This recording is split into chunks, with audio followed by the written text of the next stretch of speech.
सो भगमोहोति भगवा भवबंधन भंजेसी बुद्धं तं प्रणमामि अहम्। अहो शुद्धो अहो संशुद्धमानसो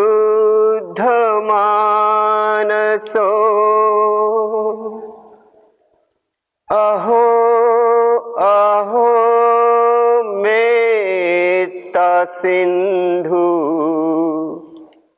बुद्धं तं प्रणमामि अहम्। जिन्होंने आसक्ति को भग्न किया है, द्वेष को नष्ट किया है, मोह को, अज्ञान को, अविद्या को नष्ट किया है, जिन्होंने भवबंधन तोड़ दिया है, ऐसे बुद्ध को मैं प्रणाम करता हूं। जो काया वाणी मन से शुद्ध है, जिनका कर्म शुद्ध है,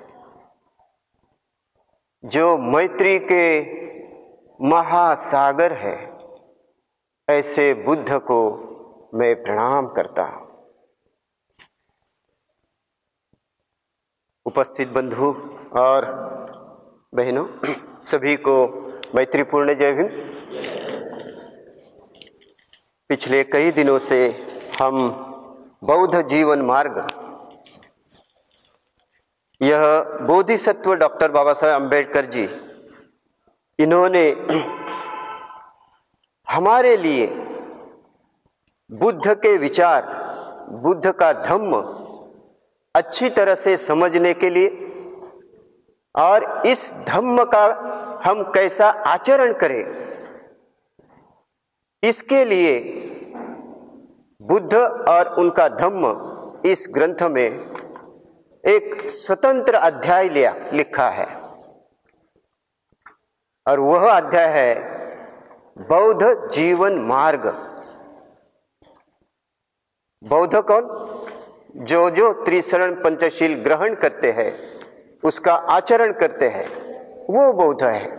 जन्म से वो कोई भी हो, मगर कर्म से जो प्रतिज्ञा करते हैं कि मैं बुद्ध धम्म संघ के विचारों के अनुसार ही अपनी जीवनचर्या करूंगा और वैसा पालन करते हैं, वो सभी बौद्ध हैं। और वैसे इस कर्म से अगर कहा जाए तो दुनिया का हर एक व्यक्ति अच्छा बनना चाहता है, सुखी बनना चाहता है, और वैसा ही उसका कर्म होता है। वो चाहता है कि मैं वैसा ही कर्म करूं कि मैं अच्छा व्यक्ति बनूं। तो मानसिक दृष्टया जो मनुष्य है, उस मनुष्य का मूल स्वभाव तो बौद्ध होना ही है, चाहे वो प्रतिज्ञा ले या ना ले।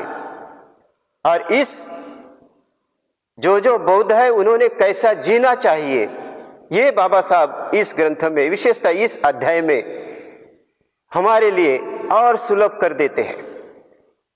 इस संपूर्ण प्रकरण में बाबा साहब ने विशेषतः जो अभी हम प्रकरण ले रहे हैं,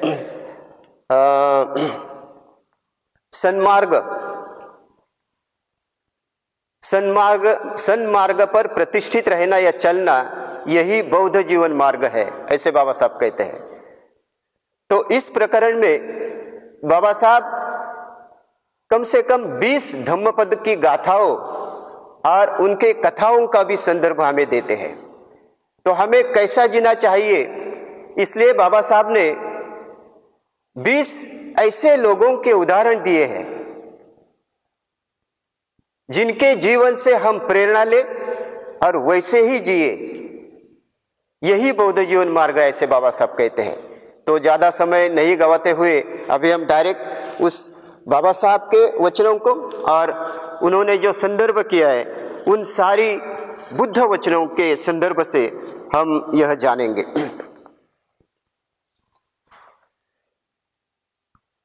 जैसे कि शुरुआती में बाबा साहब कहते हैं, सन्मार्ग को चुनो, उस पथ से विचलित ना हो।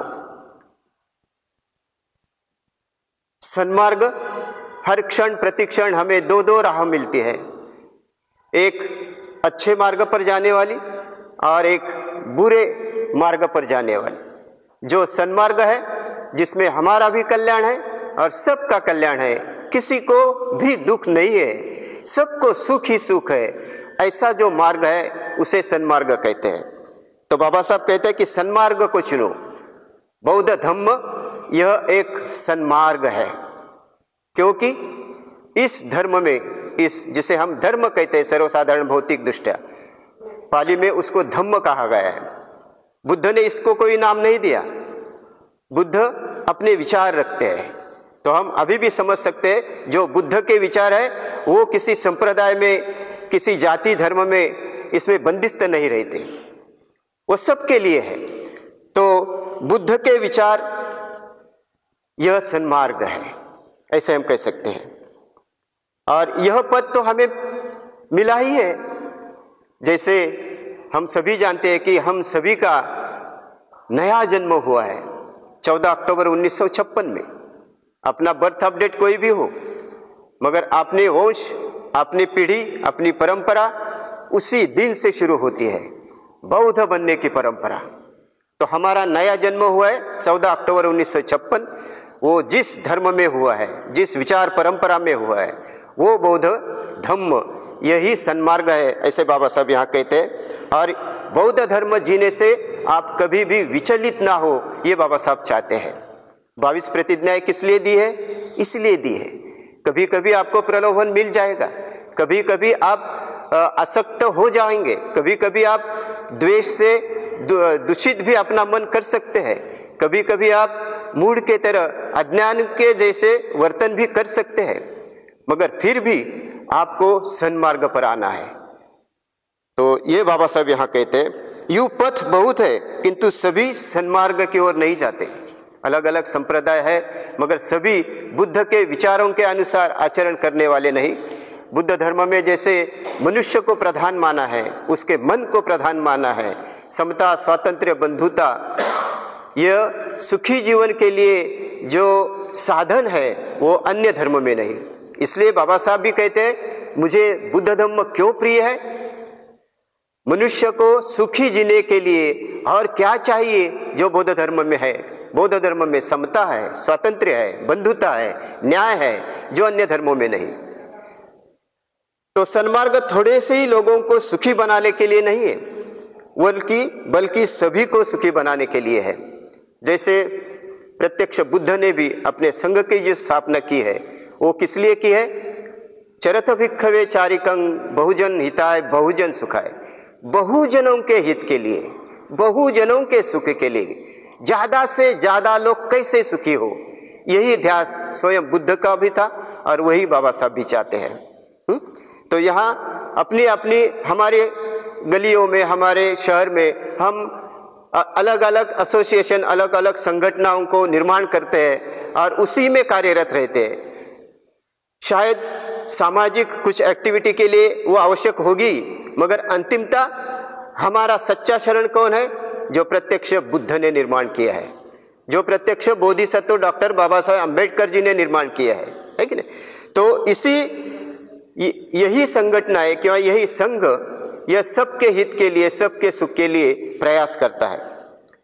यह आदि में कल्याणकारी होना चाहिए और मध्य में कल्याणकारी होना चाहिए। जैसे संघ की प्रतिष्ठापना ही उसी लिए की है।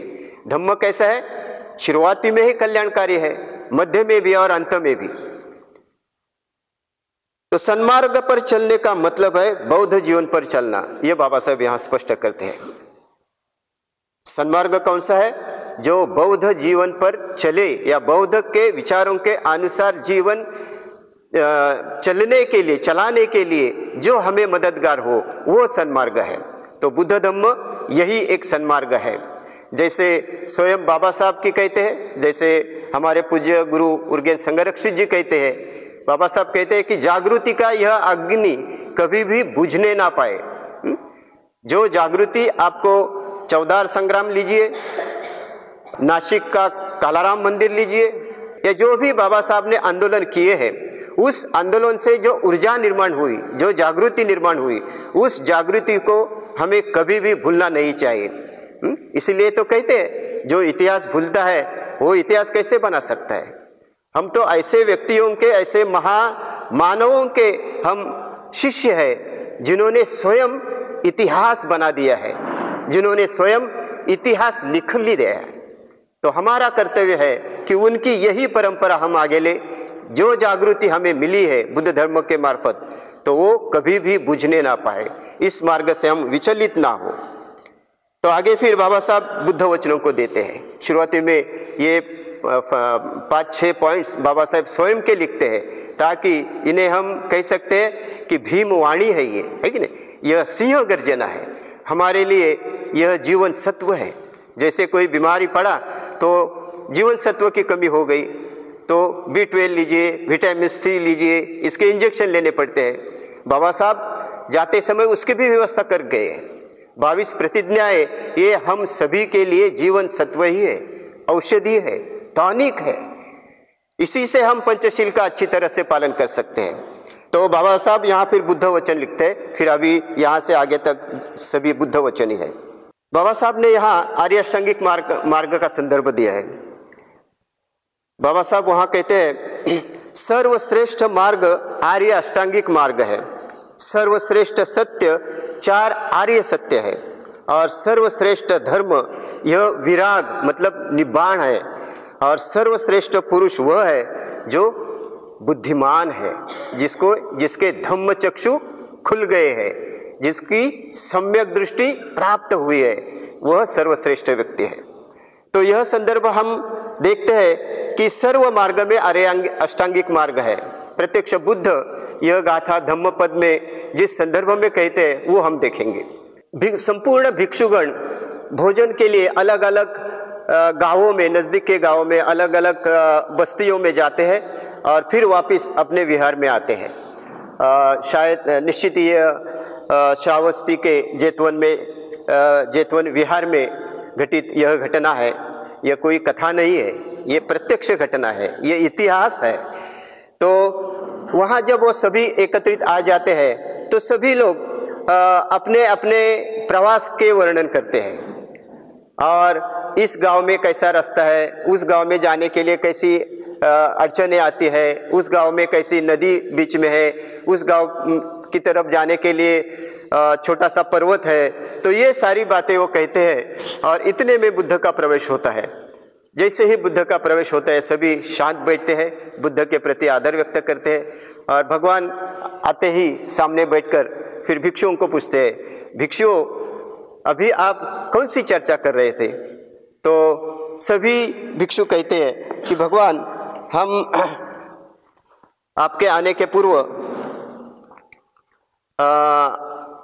अलग अलग मार्ग की चर्चा कर रहे थे, ये पथ कैसा है, वो पथ कैसा है, इसकी हम चर्चा कर रहे थे।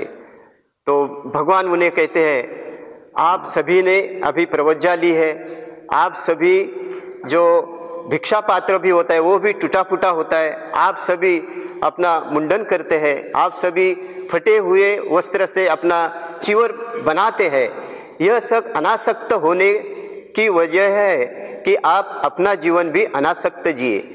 लेकिन आप अगर ये सर्वसामान्य लोगों के जैसी इस सादे और भौतिक रास्ते की अगर आप चर्चा करते हो तो हमारे लिए ये अच्छा नहीं होगा।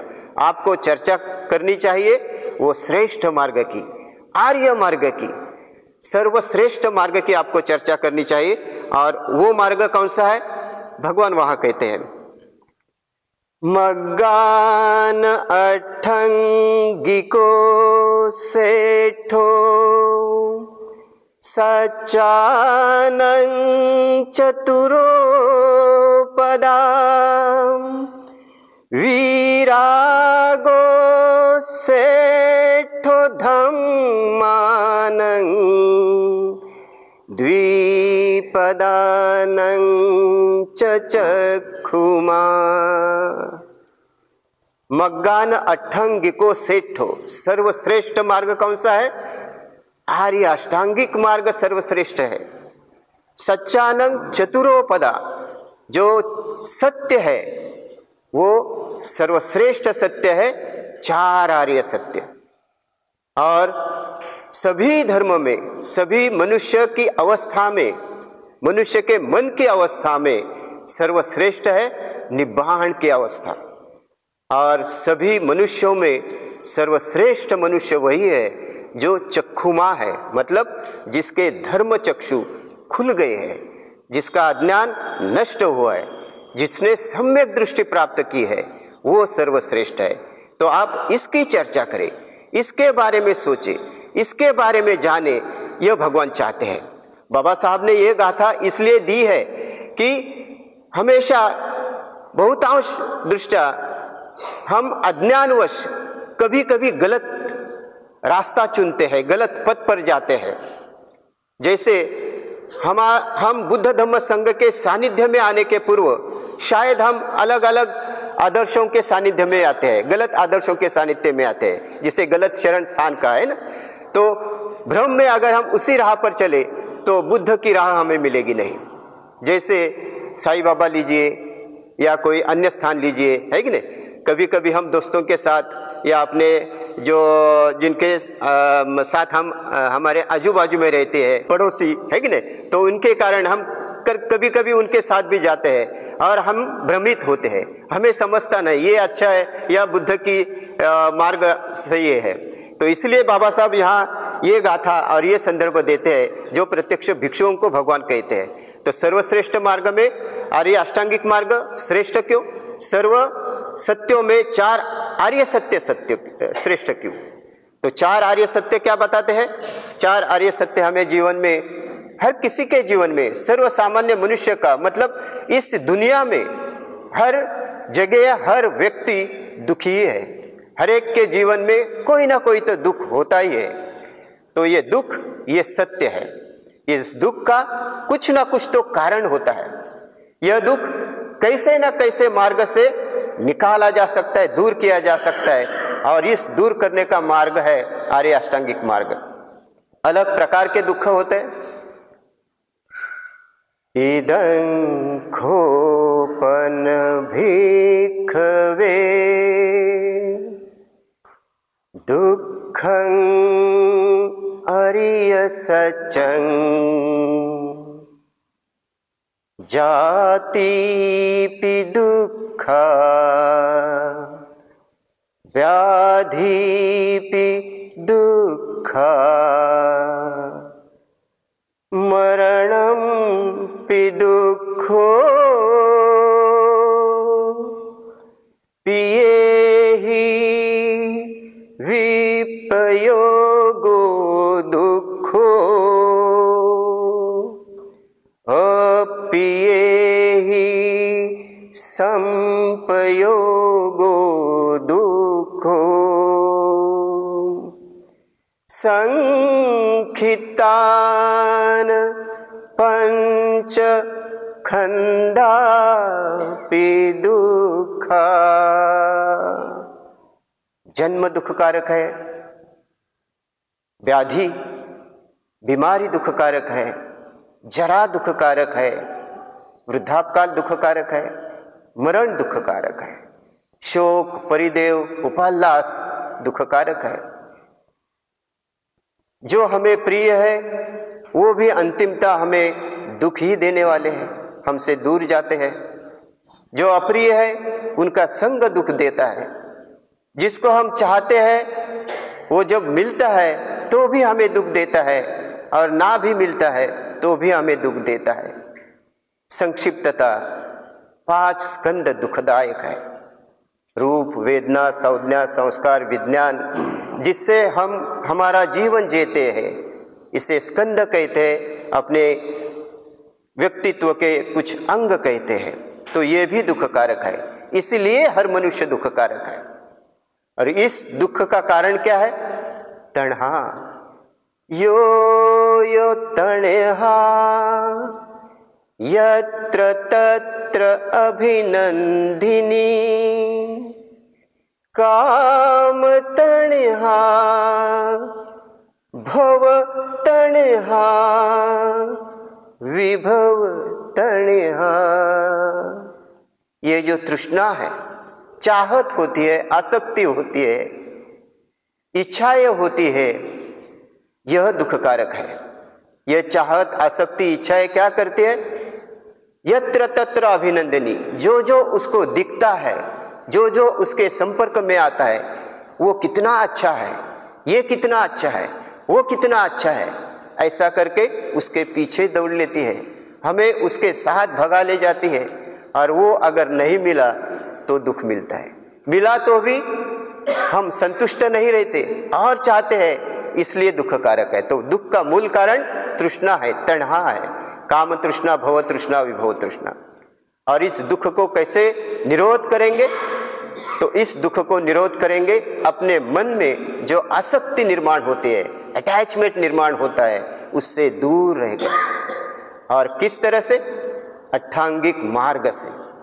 अष्टांगिक मार्ग कौन से है? इदं खोपन भिक्खवे आर्य अष्टांगिक मग्गो,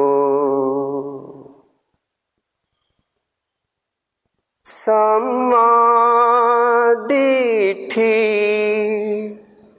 सम्मा संकल्पो सम्मा वाचा सम्मा कम्मन्तो सम्मा आजीवो सम्मा व्यायामो सम्मा सती सम्मा समाधि। तो इन आर्य अष्टांगिक मार्गों का संदर्भ बाबा साहब आगे लिखते हैं, जो हम देखेंगे। हम कहते हैं कि बाबा साहब ने कहीं आर्य अष्टांगिक मार्ग का उल्लेख नहीं किया। इस संदर्भ में सारी की सारी आर्य अष्टांगिक मार्गों की जो 8 ही जो अलग अलग विभाग है, सम्मा दृष्टि, सम्यक संकल्प वगैरह, तो सबके उदाहरण बाबा साहब यहाँ देते हैं ताकि हम समझे। बाबा साहब यहाँ कहते हैं कि यही एक मार्ग है प्रज्ञा की विशुद्धि का, दूसरा मार्ग ही नहीं, इसलिए इसी पर चलो। आर्य अष्टांगिक मार्ग से ही आपको मुक्ति मिलेगी। यह बुद्ध वचन भी है, गाथा भी है। हम हर एक गाथा नहीं पढ़ेंगे, कुछ उनमें से कुछ ही पढ़ेंगे समय के अनुसार। और बाद में दूसरी गाथा का संदर्भ बाबा साहब यहाँ देते हैं, जो बुद्ध वचन है। यदि तुम इस मार्ग पर चलोगे तो तुम दुख का अंत कर सकोगे। मूलतः अष्टांगिक मार्ग सर्वप्रथम किसे बताया गया है? 4 आर्य सत्य सर्वप्रथम किसको बताया गया है? पंचवर्गीय भिक्षुओं को, है ना। तो उसी में सारा ये संदर्भ हमें मिलता है। तो दुख का अंत आप इसी मार्ग पर चल के करोगे। मैंने दुख रूपी शल्य की सम्यक जानकारी प्राप्त करने के अनंतर इस मार्ग का उपदेश दिया है। ये स्वयं बुद्ध वचन है, हम देखेंगे। भगवान कहते हैं, एसो मग्गो नथयो दर्शनस्य विशुद्धिया, एतं हि तुम्हें पटिपज्जथ मारसेतं पमोहनं। विशुद्धिया दर्शनं, प्रज्ञा विशुद्धि देखने के लिए या समझने के लिए कोई अन्य मार्ग नहीं है। मतलब प्रज्ञा प्राप्त करने के लिए आपको इस मार्ग से अलावा कोई अन्य मार्ग नहीं। भगवान बुद्ध कहते हैं, एतं ही तुम्हें पटिपय्यथ, इसी मार्ग पर आपको चलना चाहिए। इसी मार्ग से आप मार को मतलब दुर्विचार को पराजित कर सकते हैं। तो बाबा साहब यहाँ आगे संदर्भ देते हैं, प्रयास तो तुम्हें स्वयं करना होगा, तथागत तो केवल पथ प्रदर्शक है। ये भी एक गाथा है, वो भी हम देखेंगे, प्रत्यक्ष बुद्ध वचन है। तुम्हें ही किचंग आतपं अखतारो तथागता पटिपन्ना पमोखन्ति झाइनो मार बंधना। तुम्हें ही किच्चंग आतपंग, कर्म तो तुम्हें ही करना है। कच्चंग मतलब कर्म, आतपंग मतलब प्रयास, तुम्हें ही कर्म करने का प्रयास करना है। अखा तारो तथागता, तथागत क्या है? केवल अखा तारो, कहने वाले, केवल मार्गदर्शक है। तथागत स्वयं कहते हैं तथागत केवल मार्गदर्शक है। और पटिपन्ना पमोखंती, इस मार्ग पर अगर आप चलते हो तो निश्चित ही, कैसे मार्ग पर? आप ध्यान करने वाले इस मार्ग पर चलते हो। झाइनो, ध्यान जो करता है इस मार्ग पर अगर आप चलते हो तो आप सभी मार के बंधनों से मुक्त हो जाएंगे। जैसे हमें संदर्भ मिलता है, प्रत्यक्ष बुद्ध को कोई एक ब्राह्मण, शायद मोग्गलायन नाम का एक ब्राह्मण, मोग्गलायन जो महान स्थविर है वो नहीं, दूसरा एक मोग्गलायन ब्राह्मण, ये भगवान को पूछते हैं, भगवान आप बड़े विद्वान हैं, आप प्रज्ञावान हैं, मगर क्या आप जो जो शिक्षाएं आपके शिष्यों को देते हैं तो क्या वो सारे शिष्य निर्वाण तक पहुंचते हैं? निर्वाण के मार्ग पर चलते हुए वो निर्वाण का जो अंतिम उद्देश्य है वो प्राप्त करते हैं क्या? तो भगवान उन्हें उदाहरण देते हैं, ब्राह्मण, मैं आपको अगर किसी जगह जाना है, समझे राजगृह आपको जाना है और राजगृह का पता आपको मालूम नहीं, और वो पता मैंने आपको बताया कि यहाँ से सीधे जाइए, फिर दाहिने घूमिए, फिर सीधे जाइए, फिर बाएं घूमिए, इस तरह से मैंने आपको मार्ग बताया, तो क्या आप उस मार्ग पर पहुंच सकते हैं? तो ब्राह्मण विचार करके कहता है, भगवान जैसे आप कहते हैं उसको स्मरण करके आपके अनुसरण अगर मैं उसी मार्ग से गया तो मैं निश्चित राजगृह तक जाता हूं। तो भगवान कहते हैं ऐसे ही है ब्राह्मण, जो मार्ग मैं बताता हूं इस मार्ग पर अगर सही अनुसरण करे तो वो व्यक्ति निर्वाण तक पहुंच सकता है, मगर वो गलत राह पर निकले, दाई ओर बढ़ने के बजाय वो बाई ओर चला जाए तो निश्चित वो राजगृह तक भी नहीं पहुंचेगा और निर्वाण तक भी नहीं पहुंचेगा। तो निर्वाण का मार्ग ऐसा है, हमें सही मार्ग पर सही दिशा में तो हमें रहना चाहिए। तो इस सही दिशा कौन सी है? सही दिशा है आर्य अष्टांगिक मार्ग की दिशा, तो उस पर हमें चलना चाहिए। इस उदाहरण से हम कहते हैं। बाद में जैसे बाबा साहब ने जिस क्रम से लिखा है उसी क्रम से हम देखेंगे।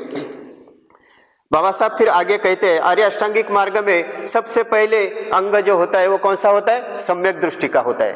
बाबा साहब ने वही उसी का प्रथम उदाहरण दिया है। आगे की सभी गाथाओं में, सभी संदर्भ में बाबा साहब जिस पद्धति से आर्य अष्टांगिक मार्ग स्वयं भगवान बुद्ध बताते हैं, सम्यक दृष्टि, सम्यक संकल्प, सम्यक वाचा, सम्यक कर्मांत, सम्यक आजीव, सम्यक व्यायाम, सम्यक सती और सम्यक समाधि, तो उसी क्रम से बाबा साहब यहाँ उस गाथाओं का, भगवान के बुद्ध वचन का निरीक्षण करते हैं, सिलेक्शन करते हैं और उसी गाथा के क्रम से ही बाबा साहब यहाँ लिखते हैं। तो वही हम उसी क्रम से हम देखेंगे।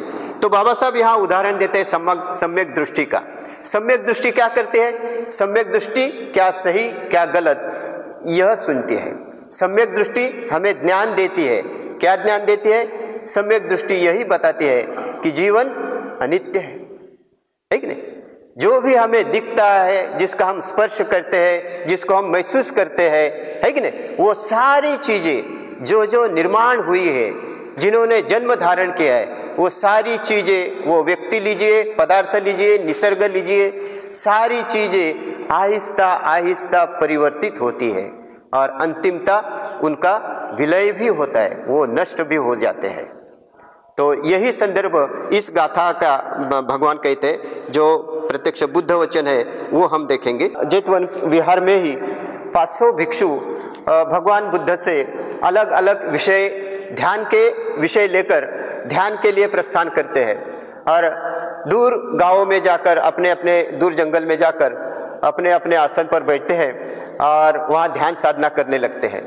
तो ध्यान साधना की जब वो शुरुआत करते हैं तो कुछ ही देर के बाद उनके मन में अलग अलग विचार आते हैं, जैसे मेघे के मन में भी आए हैं, है कि ना, हम मेघे सुत्त में भी देखते हैं।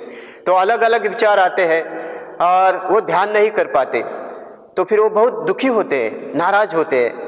अरे हम इतने लंबे आए हैं, प्रत्यक्ष भगवान ने हमारे लिए ये विषय दिया है, किसी को मेत्ता भावना दी है, किसी को अशुभ भावना पर ध्यान करो ये दिया है, तो किसी को 6 धातुओं पर ध्यान साधना दिया है, किसी को आनापानसति का विषय दिया है, अपना अपना विषय जाके वो करते हैं, मगर उनमें वो एकाग्र नहीं हो पाते।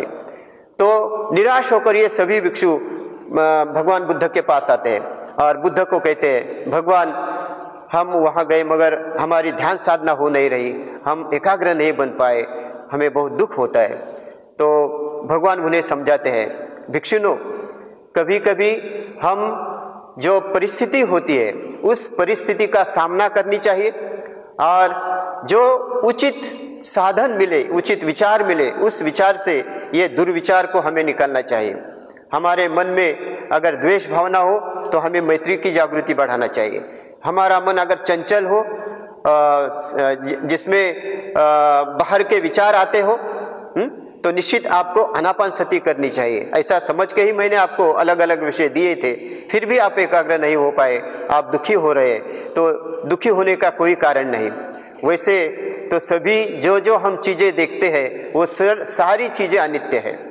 हमारी ध्यान अवस्था जिस मन से हम करते हैं, यह मन भी स्वयं कैसा है, फंदनं चपलं चित्त है। जैसे भगवान मेघे को बताते हैं, अब हमारा सभी का चित्त कैसा होता है, फंदनं चपलं चित्तं दुर्रखं दुर्निवारयं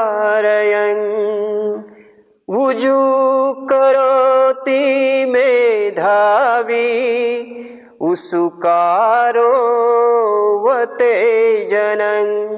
अपना चित्त हमेशा स्पंदन करता है, हमेशा तड़पता है कि नहीं। फंदनं चपलं, बहुत ही चपल ऐसा ही चित्त है, आज यहाँ, अभी यहाँ, इस क्षण यहाँ, तो उसी क्षण अगली स्थान पर, तो यह बहुत चपल है। फंदनं चपलं चित्तं दूर रखं, इसका रक्षण करना मुश्किल है। जैसे कोई बैल घास में अगर खाने में रत है, किसी जगह पे जाके घास खा रहा है, तो उसको वहां से उठाना, वहां से निकालना बहुत मुश्किल होता है। अगर उसका रक्षक भी उसके पास गया तो अपने सींग से या अपने पैर से वो उसको हटा देता है, क्योंकि उसको घास चाहिए। वैसा ही अपना चित्त होता है, जिस विचार में, जिस इच्छा में हमारा मन जाना चाहता है, उसके बाहर निकालना स्वयं जिसका ये मन होता है उसके भी कंट्रोल में नहीं रहता। इसलिए अपना मन कैसा है, दूर रखं दुर्निवारयं, इससे निवारण करना कठिन है। मगर जो शून्य है, जो मेधावी है, वो क्या करते हैं, जैसे कोई बाण वाला बाण को इतना सूक्ष्म बनाता है, आगे का टोक उसका, कि उस तीक्ष्ण सूक्ष्म टोक से किसी के बाल भी वो काट सकता है। एक्चुअली लोखंड कितना कठिन होता है, मगर ऐसे लोखंड के बाण को भी वो इतना सूक्ष्म और मृदु बनाता है। वैसे हमें हमारे चित्त को बनाना चाहिए, सूक्ष्म बनाना चाहिए और देखना चाहिए जीवन कैसा है। तो सम्यक दृष्टि में कहा है, जीवन अनित्य है, जीवन दुखमय है, जीवन अनंत है। ये सारी शिक्षाएं हम देखे, पढ़े, समझे, इसलिए बाबा साहब यहाँ लिखते हैं। क्या लिखा है बाबा साहब ने, बुद्ध वचन दिया है। बुद्ध क्या कहते हैं, सभी संस्कार अनित्य है ना? तो ये जो बुद्ध ने भिक्षुओं से बात कही, वो सभी के लिए सभी संस्कार अनित्य है। जब कोई प्रज्ञा से आंख से कोई देख सकता है तो वह दुख का अंत कर सकता है। हम अनित्य होते हुए भी दुखी क्यों होते? हम शून्यता से देखते नहीं, हम प्रज्ञा से देखते नहीं।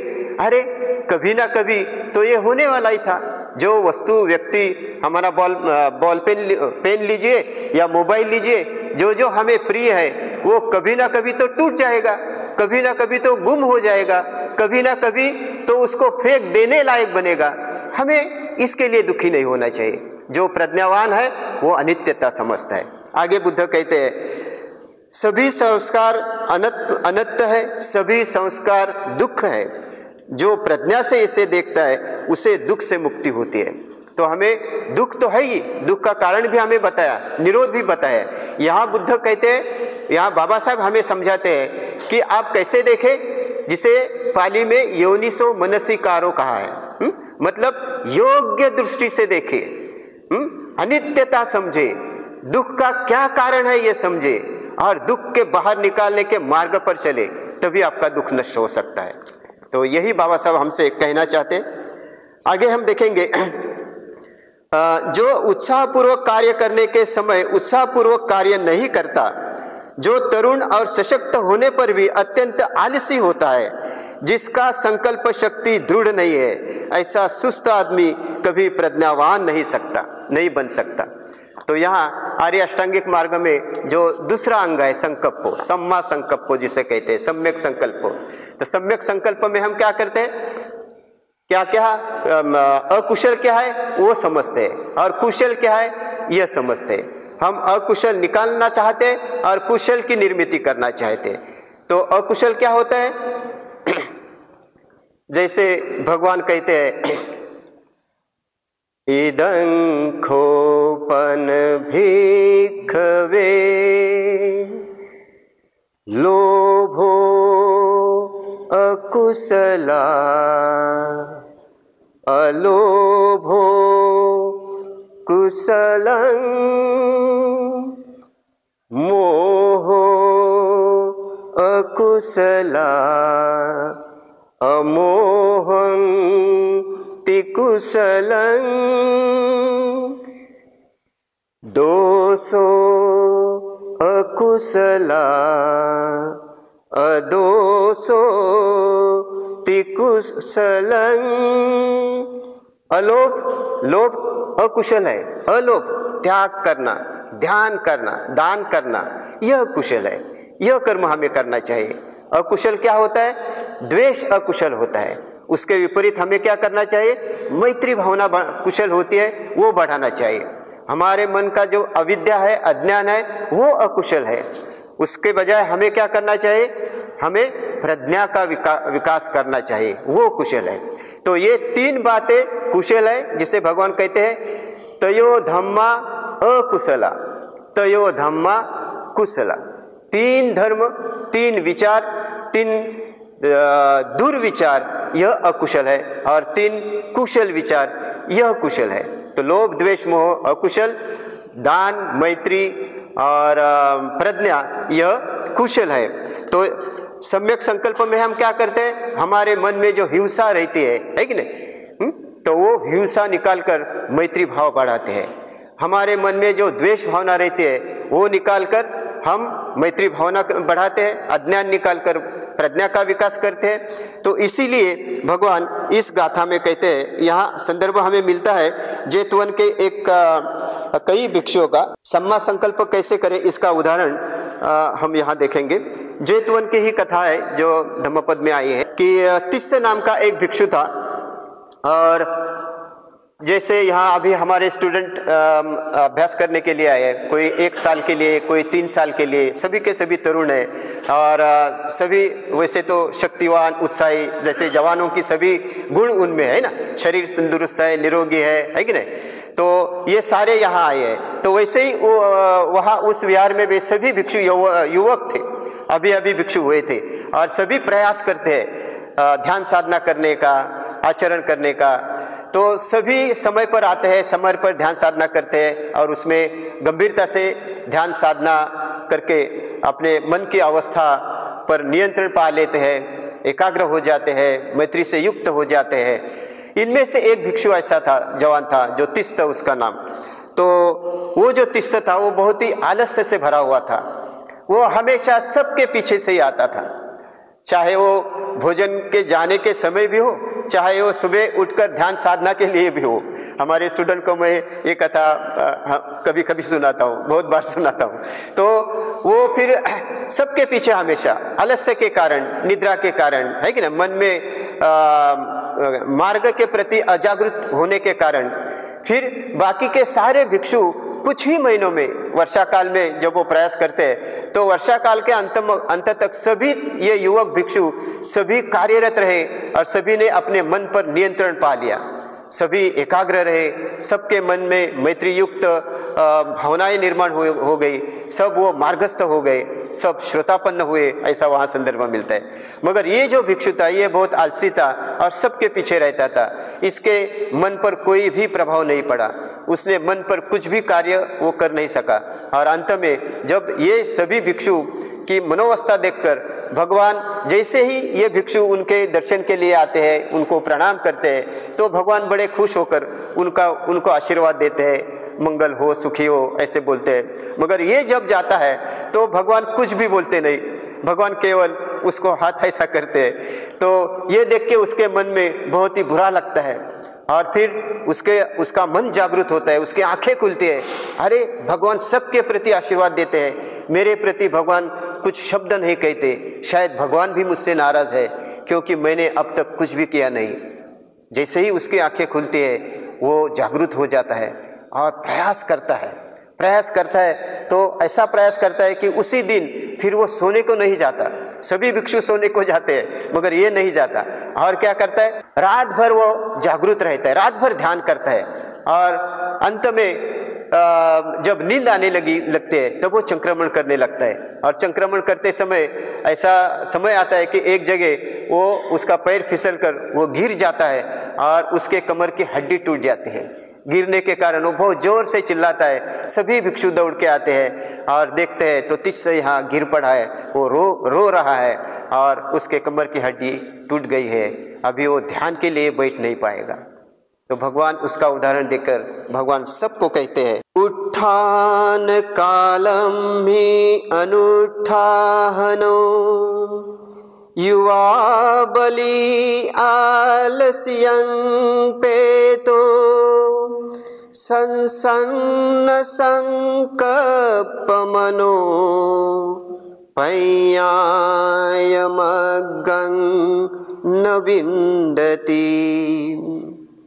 जिसके मन में संकल्प है, जो जागृत होने के समय जागृत नहीं होता, मतलब जो आलसी होता है, जो मन में सम्यक संकल्प नहीं करता, उसको आर्य अष्टांगिक मार्ग मिलता नहीं, आर्य अष्टांगिक मार्ग पर वो चलेगा नहीं। मगर दूसरा उदाहरण भगवान देते हैं कि ऐसा एक भिक्षु, आगे की गाथा में है, हम समय के कारण अभी गाथा नहीं कहेंगे, केवल संदर्भ ही देखेंगे। तो आगे की गाथा में है कि जिसके मन में सम्यक संकल्प निर्माण होता है वो कैसा कार्य करता है, वो संदर्भ भी आगे दिया है। तो उसमें ऐसा है कि ऐसा ही एक भिक्षु जो त्रिपिटक का, उसको त्रिपिटक आचार्य था, समझे, संपूर्ण त्रिपिटक उसको मुखोद्गत था और इसलिए वो बहुत ही अहंकारी बना था। उसको लगता था कि मैं सबसे उच्च हूँ, है कि नहीं, मैं सबसे सुज्ञ हूँ, सबसे प्रज्ञावान हूँ, मुझे त्रिपिटक मुखपाठ है ना, जिसे हम कहते हैं पाठांतर कहते हो, तो उसका संपूर्ण त्रिपिटक उसको मुखोद्गत था। तो इसलिए उसका ये अहंकार की बात स्वयं भगवान जानते हैं और कहते हैं, अरे ये जो भिक्षु है ये त्रिपिटक तो पढ़ता है, त्रिपिटक को हृदयस्थ भी करता है, त्रिपिटक के विचारों के अनुसार आचरण भी करता है, मगर फिर भी इन दिनों इसके मन में अहंकार निर्माण हुआ है, यह अहंकार से ग्रस्त है। यह अहंकार अगर निकाला तो यह निश्चित ही आगे जाके श्रोतापन्न बन सकता है। अपने दिव्य चक्षु से, अपने धम्म चक्षु से भगवान जानते हैं और भगवान उसको बुलाते हैं और उसको कहते हैं कि आप इस विहार से दूसरे कई विहार में जाइए और वहाँ जाकर अपना धम्म आचरण कीजिए, क्योंकि यहाँ के सारे जो भिक्षु है ये इसको अपना गुरु मानने लगे। तो अन्य जगह पे जाकर किसी को गुरु समझकर उसके पास आप साधना लीजिए, उसके पास आप ध्यान का विषय लीजिए और वहाँ जाके आप अपनी दिनचर्या कीजिए। वो जो भिक्षु है वो भगवान ने ऐसा कहा है तो बात समझता है, उसकी भी आंखें खुलती है, कोई ना कोई तो कारण होगा, भगवान मुझे इस विहार से उस विहार में जाने को कहते हैं। और किसी अन्य व्यक्तियों को जो भी गुरु मिलता है उसके प्रति अपना ध्यान साधना का विषय लेकर आचरण करे। तो फिर वो दूसरे विहार में जाता है, वहाँ उस विहार में जो जो भिक्षु थे, जो महाशवीर थे, वो हर एक को पूछता है कि मुझे आपका शिष्य बनाइए और मुझे ध्यान के विषय और साधना के विषय दीजिए और मेरा मार्गदर्शन कीजिए, आप मुझे मेरे उपाध्याय बनिए। मगर कोई भी उसको उसकी उम्र देखकर, उसका ज्ञान देखकर कोई भी उसको अपना शिष्य मानने के लिए तैयार नहीं। आखिरकार वो एक छोटे, सबसे छोटा जो श्रामणेर था, जो 10 ही साल का था, उसके सामने जाता है और कहता है ऐसी ऐसी बात हुई है, भगवान ने मुझे यहाँ भेजा है और मुझे अगर कोई यहाँ गुरु नहीं मिला तो मेरा भिक्षु जीवन, मेरी दिनचर्या मैं अच्छी तरह से नहीं कर पाता। तो फिर वो श्रामणेर कहता है अगर आप मेरी बात, हर बात मानेंगे, मेरा हर शब्द आप पालन करेंगे, तभी मैं आपका गुरु बन सकता हूँ, आपको साधना दे सकता हूँ। तो फिर वो स्वीकार करता है, जो भी आप कहेंगे मैं उसी तरह से आचरण करूँगा। तो इस सारे प्रक्रिया में जब वो स्वयं को गुरु समझता था, शिष्य अन्य लोगों को शिष्य समझने लगा था, तो उस विहार में जाने के बाद उसको अलग अनुभव आया। उसको क्या अनुभव आया? अरे मैं तो इन सभी से ही छोटा हूँ, कोई भी मुझे अपना शिष्य मानने के लिए तैयार नहीं, मैं स्वयं तो गुरु समझता हूँ। तो इस बात से उसका अहंकार चक्काचूर होते गया और उस श्रामणेर से कुछ दिन अपनी साधना लेकर जब वो आचरण करता रहा तो उसके मन का अहंकार निकल पड़ा। वो कहा मैं उम्र में शायद बड़ा हूँ, शायद मैं त्रिपिटक को पढ़ता हूँ, मगर जो अनुभव, जो कार्य इस छोटे श्रामणेर ने अपने मन पर किया है वो मुझे अभी तक करने का है, तो उसे मुझे अनुकरण करना चाहिए।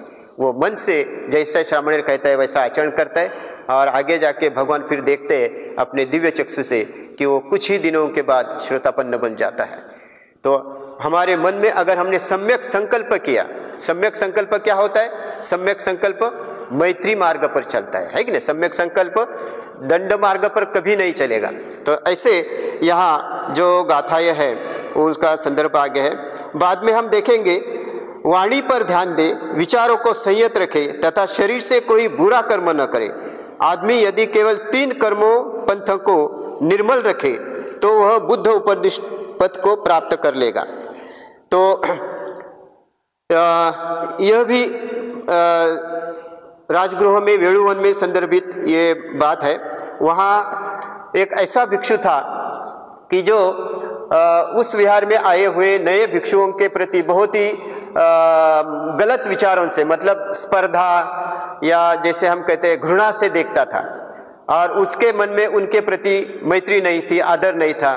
और कुछ दिनों के बाद ये जो पुराना भिक्षु है ये उन दोनों को इसी कारण विहार छोड़ने को प्रवृत्त करता है और वो दोनों विहार छोड़ के अन्य विहार में जाते हैं। जब बुद्ध को ये बात मालूम हुई तो बुद्ध कहते हैं कि सभी भिक्षुओं को अपने वाणी पर संयम रखना चाहिए। जो अष्टांगिक मार्ग में तीसरा जो अंग है वो है सम्यक वाचा। तो हमारी वाचा कैसी होनी चाहिए? हमारी वाचा सत्य तो होनी चाहिए मगर कठोर नहीं होनी चाहिए, निंदाजनक नहीं होनी चाहिए, है कि नहीं? किसी को अपमानित नहीं करना चाहिए। तो इस तरह से बाबा साहब भी यहाँ ये संदर्भ इसलिए दिया है कि हम हमारी काया वाचा मन पर ऐसा कार्य करें कि हम स्वयं भी दुख से मुक्त हो, विकारों से मुक्त हो और अन्य जनों को भी मुक्त करें। बाद में यहाँ कुछ उदाहरण मिले हैं, जैसे हमें अंगुलीमाल का उदाहरण मिला है। अंगुलीमाल उसके पूर्व आयुष्य में कौन थे? पूर्व आयुष्य में दरोडेखोर थे, मगर जब वह बुद्ध के सानिध्य में आए तब उनके मन का परिवर्तन हुआ और उन्होंने ऐसी मैत्री संपादन किया, ऐसे मैत्री का विकास किया कि वो स्वयं भी कहते हैं और भगवान भी कहते हैं, जिसके कर्म अच्छे कर्म उसके बुरे कर्मों को ढक लेते हैं। बाद में उन्होंने जो मैत्री संपादन की, यह मैत्री उन्होंने उसके पूर्व में जो कुकर्म किए थे उसको भी ढक लेती है और बादलों से मुक्त चंद्रमा की तरह इस लोक को प्रकाशित करता है। वह व्यक्ति जैसे मेघ चंद्रमा मेघ को ही नष्ट करके अपना प्रकाश देता है, वैसे ऐसे व्यक्ति अपने आचरण से बाकी लोगों को प्रभावित करते हैं। बाद में चिंसा का उदाहरण आया है, अभी हम केवल उदाहरण देखेंगे समय के कारण, है ना। हाँ, तो बाद में चिंसा का उदाहरण आया है। चिंसा की कथा या प्रसंग आप सभी को मालूम है। भगवान बुद्ध पर वो स्वयं आरोप करना चाहते हैं कि आपके दुष्चरित्र के कारण मैं ऐसी मेरी अवस्था हो चुकी है। वो भगवान को दोषारोपण करते हैं, मगर बाद में सत्य परिस्थिति सभी को कहती है और फिर उसको सभी लोग वहाँ दोष देते हैं, उसको वहाँ से निकालते हैं और अंत में हम देखते हैं कि उसको दुर्गति में जाना पड़ता है। तो इसका उदाहरण देके भगवान कहते हैं, जो आदमी धर्म का अतिक्रमण करता है और मुसावादी है, झूठ बोलता है, वह कोई भी पाप कर्म कर सकता है।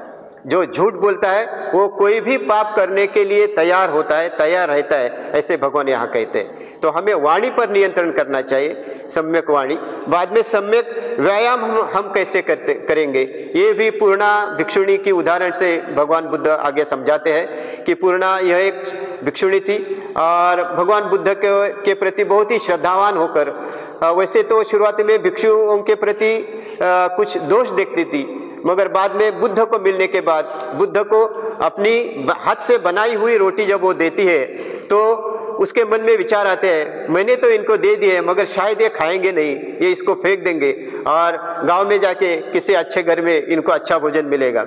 ये दुर्विचार उसके मन में निर्माण हुआ। भगवान वो अपने दिव्य दृष्टि से जानते हैं और उसके सामने ही आनंद को बोलते हैं, आनंद ये जो भोजन दान इस बेटी ने दिया है, हम यही बाजू में बैठ के खाएंगे। तो उनके सामने ही वो खाते हैं। उसको आश्चर्य लगता है पूर्णा को, अरे हमारे भगवान कैसे है, मैंने तो इनके बारे में गलत विचार किया था। और वो खाते हैं, ये देखकर आशीर्वाद भी भगवान बाद में उन्हें देते हैं और ये पूर्णा उनकी भिक्षुणी बन जाते हैं, बाद में स्वयं अरहत बन जाते हैं। तो सम्यक व्यायाम कैसे करना चाहिए, अपने मन में जो अकुशल विचार निर्माण होते हैं उन्हें निकालना चाहिए, कुशल विचार निर्माण करना चाहिए, उन्हें संरक्षित करना चाहिए। ये सारी बातें जो आर्य अष्टांगिक मार्ग पर आई हुई है, ये सारी बातें इस प्रकरण में आई है। मुझे लगता है इसमें एक मालिका हो सकती है, हम इस पर कुछ और प्रकाश डाल सकते हैं। तो इस तरह से भगवान यहाँ अलग अलग तरह के उदाहरण देकर हमें इस मार्ग पर कैसे चलना चाहते हैं ये बताया है। भगवान आगे कहते हैं, न कोई ऐसा आदमी हुआ है, न होगा और न है जिसकी निरंतर निंदा ही होती है अथवा निरंतर प्रशंसा ही होती है। तो कोई भी दुनिया में ऐसा आदमी नहीं है जिसकी कोई निंदा ना करे। तो इसलिए हमें काया वाणी मन से जो सत्य है उसे बोलना चाहिए और मैत्रीपूर्ण बोलना चाहिए, जागरूक रहकर बोलना चाहिए और हमारा संवाद जोड़ने के लिए होना चाहिए, तोड़ने के लिए नहीं। तो इस तरह से इस संपूर्ण प्रकरण में बौद्ध जीवन कैसे जिए, काया वाणी मन से हम कैसे कार्य करें, हम आर्य अष्टांगिक मार्ग पर कैसे चले, ये सारे उदाहरण भगवान यहाँ देते हैं। अंतिमतः हम सारांश में यही कह सके से बढ़ाइए। इसलिए भगवान भी अपनी एक भिक्षु को जब उदाहरण देते हैं तो आप तुम्हारे मन से लोभ द्वेष मोह को निकालिए, मैं जामीन देता हूँ, मैं हमी देता हूँ, आप श्रोतापन्न बन सकते हैं, है कि नहीं। ऐसे उदाहरण भगवान देते हैं। तो इसी तरह से अलग अलग संदर्भ देकर इस प्रकरण में हमें बौद्ध जीवन मार्ग पर चलने के लिए भगवान यहाँ प्रेरित करते हैं और बाबा साहब भी वही चाहते हैं। तो मुझे लगता है ये सारे संदर्भों को देखकर, इन्हीं से प्रेरणा लेकर हम अगर इस मार्ग पर चलते रहे, निश्चित ही आर्य अष्टांगिक मार्ग कर, बौद्ध धम्म के मार्ग पर, तो निश्चित ही हम दुख से मुक्त हो जाएंगे, अन्य लोगों को भी दुख से मुक्त होने के लिए प्रेरित करेंगे। तो यहाँ इतना ही कह के मैं मेरे दो शब्द रुकता हूँ। अंतिमतः एक मुद्दा, एक विषय आप सभी के सामने मुझे आज रखना है। जैसे कि आप सभी जानते हैं, यहाँ नागलोक में अगले कुछ दिनों में पाली भाषा का अध्ययन वर्ग हम शुरू करने जा रहे हैं, जो ऑफलाइन होगा, मतलब आपको प्रत्यक्ष यहाँ आना होगा।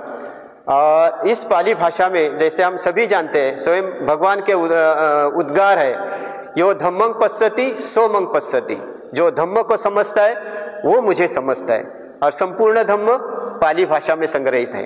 हम जो वंदना करते हैं वो सभी पाली भाषा में है, जो सुत्त पठन हम करते हैं वो पाली भाषा में है, जो जातक है, जो इति उत्तक है, जो अष्टांगिक मार्ग है, सारे ग्रंथ त्रिपिटक के पाली भाषा में है। मानिए त्रिपिटक यह हमारे लिए भगवान बुद्ध अपनी वाणी छोड़ के गए हैं जो त्रिपिटक में संग्रहित है।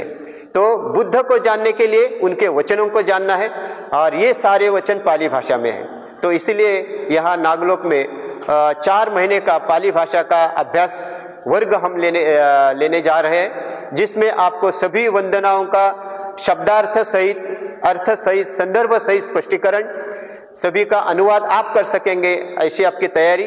पाली भाषा का ग्रामर, पाली भाषा का अध्ययन मतलब पाली भाषा का अनुवाद और पाली भाषा में संवाद, ये सारी बातें आप कर सकते हैं। जैसे हम दैनंदिन संवाद करते हैं वैसे भी किंग नामो तुम, आपका नाम क्या, अहं शील रश्मि अथि, मैं शील रश्मि हूँ। इस तरह से आप स्वयं संवाद कर सकते हैं। पाली भाषा में आप लिख भी सकते हैं, जो लेख अलग अलग लेख लेड़ियों पर सम्राट अशोक ने लिखे हुए हैं, वो सारे लेख आप धम्म लिपि सीख के उनको पढ़ सकते हैं। तो ये सारा अभ्यास हम अगले बुधवार से शुरू करने जा रहे हैं और उसकी जाहिरात शायद रहेगी, आपको भी मिलेगी, गेट पर भी शायद आज तक लगाई जाएगी शाम तक।